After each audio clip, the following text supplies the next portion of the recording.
ہر کہانی میں جو کبھی آپ نے سنی ہو کسی جگہ کام ہوتا ہے اور وہ جگہ سیٹنگ کہلاتی ہے۔ اور جب سے ہم سیکھ رہے ہیں کہ بائبلی بیانیے کو کیسے پڑھیں، تو چلو بات کرتے ہیں کہ مختلف طرح کی ترتیب بائبل میں کیسے کام کرتی ہے۔ بس ترتیب بائبل کے مصنفین کے ہاتھ میں انتہائی اہم آلہ کار ہے۔ واقعی؟ ہاں، اس کے بارے میں اس طرح سوچیں، جب آپ کہانی شروع کرتے ہیں تو سب کچھ نیا ہوتا ہے۔ جب تک چیزیں عیاں نہ ہوں، خاکہ اور کردار تو ایک راز ہیں۔ ہاں، ہمیں کوئی اندازہ نہیں کہ کیا توقع رکھیں۔ بس مصنفین ہی ہیں جو آپ کو آنے والی چیزوں کے لیے تیار کرنے کے لیے کہانی کی ترتیب کا استعمال کر سکتے ہیں۔ ایسا کیسے؟ خیر، چلو کہتے ہیں ایک کہانی عدالت کے کمرے میں شروع ہوتی ہے۔ آپ کے خیال میں کیا ہونے والا ہے؟ مجھے ایک جرم اور انصاف کے متعلق کہانی کی توقع ہے۔ ہاں، اور ایک تاریخ پرانے ٹوٹے پھوٹے گھر کے بارے میں کیا خیال ہے؟ اوہ، کچھ خوفناک ہونے والا ہے۔ بالکل، لہٰذا ترتیبات دوسری کہانیوں کی وجہ سے جذبات اور یادوں کو پیدا کرتی ہیں جو آپ جانتے ہیں کہ ایسی ہی جگہوں پر ہوا تھا۔ مصنفین یہ جانتے ہیں اور وہ اس بارے میں توقعات پیدا کرنے کے لیے کہ اس کہانی میں کیا ہو سکتا ہے ترتیبات کو استعمال کرتے ہیں۔ اور ایک اچھا مصنف ترتیب کو لے کر تخلیقی ہو جائے گا، اور وہ کسی اہم بات پر زور دینے کے لیے آپ کی توقعات کے ساتھ گڑبڑ کرے گا۔ یہ بائبل میں ہوتا ہے؟ سب جگہ۔ مثال کے طور پر ترتیب کے بارے میں سوچے بائبل کے اندر مصر۔ ہاں، دریائے نیل پر مشرقی وسطی کی بڑی سلطنت۔ ضرور۔ اب بائبل کی پہلی کہانی کے بارے میں سوچیں جہاں کوئی مصر میں جا پہنچا ہے۔ یہ ابراہیم کے بارے میں ہے۔ خدا اسے نئی سرزمین پر ایمان کے ساتھ سفر کرنے کے لیے بلاتا ہے اور اسے ایک بہت بڑا خاندان دینے کا وعدہ کرتا ہے۔ تو وہ نکلتا ہے، لیکن قحط کے وقت پہنچتا ہے۔ اب کیا وہ خدا پر بھروسہ کرے گا اور وعدے کی سرزمین میں رہے گا، یا اس زمین کو چھوڑے گا اور خود کھانا تلاش کرنے جائے گا؟ ہاں، ابراہیم چھوڑتا ہے اور مصر چلا جاتا ہے۔ اور وہاں مصر میں چیزیں تیزی سے ابتری کی طرف جاتی ہیں۔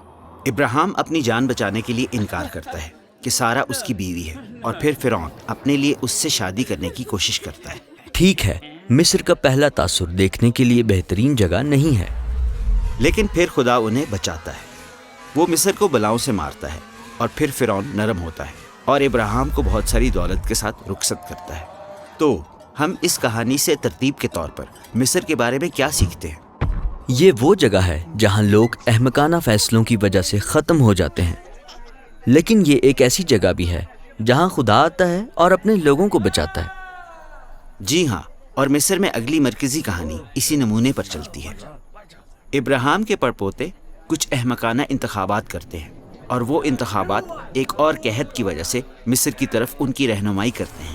مصر میں نیچے پشتیں گزرتی چلی جاتی ہیں، اور وہ خاندان بالآخر مصر میں غلام بن جاتا ہے۔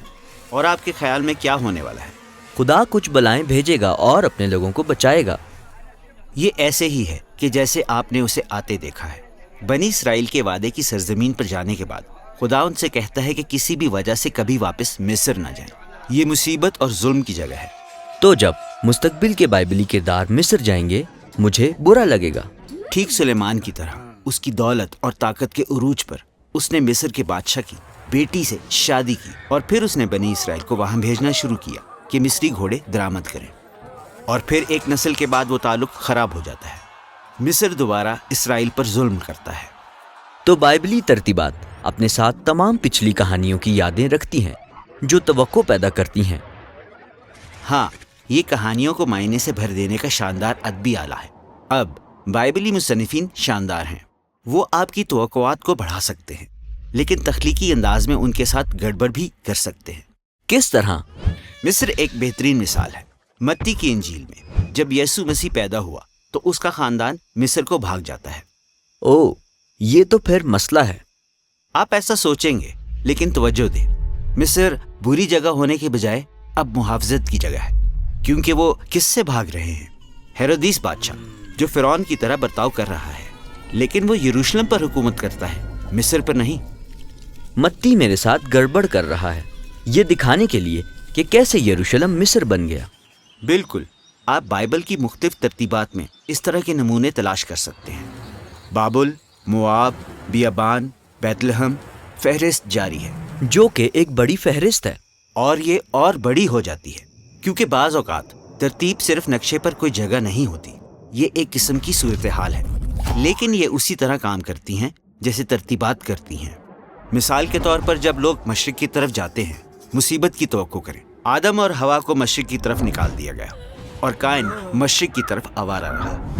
لوگ بابل کی تعمیر کے لیے مشرق کی طرف گئے، اور یہ تمام حکایات اس بات کی طرف اشارہ کرنے کے لیے بنائی گئی ہیں کہ جب اسرائیلی لوگوں کی طرح مشرق کی طرف بابل میں نکال دیے جائیں گے، خوب، جو بابل کے بیانیے کی ایک اور قسم کی ترتیب کی طرف رہنمائی کرتا ہے۔ اور وہ وقت ہے یا پھر یہ کہ واقعات کتنی دیر چلتے ہیں۔ جیسے 40 کا عرصہ اکثر اوقات ایسی کہانیوں سے منسلک ہوتا ہے جہاں لوگوں کی وفاداری کا امتحان لیا جاتا ہے۔ نوح 40 دن اور 40 رات کشتی میں، پھر وہ اتر جاتا ہے اور پوری طرح سے نشے میں ہوتا ہے۔ بنی اسرائیل کوہ سینا کے پاس 40 دن تک موسیٰ کا انتظار کرتے ہوئے بے صبرے ہو گئے، چنانچہ انہوں نے سونے کا بچھڑا بنایا۔ یا بنی اسرائیل کے جاسوسوں نے 40 دن تک زمین کی چھان بین کی، لوگوں نے بغاوت کی تو انہیں 40 سال تک بیابان میں بھٹکنا پڑتا ہے۔ لیکن پھر یسوع مسیح کی کہانی ہے جو 40 دن تک بیابان میں آزمایا گیا اور اس توقع کو پلٹ کر رکھ دیا۔ وہ آزمائش پر غالب آتا ہے۔ بالکل پوری بائبل میں جگہیں، صورتحال اور وقت کی مدت یادوں کو جنم دینے اور توقعات قائم کرنے سے بامعنی ہو جاتی ہیں، اور نئے عہد نامہ کے مصنفین ان تمام ترتیبات کو دوبارہ استعمال کرتے ہوئے دکھاتے ہیں کہ کیسے یسوع ہی ہماری دنیا کو باغ سے لے جا کر مصر اور بیابان سے باہر اور نئی تخلیق میں لے جانے والا ہے۔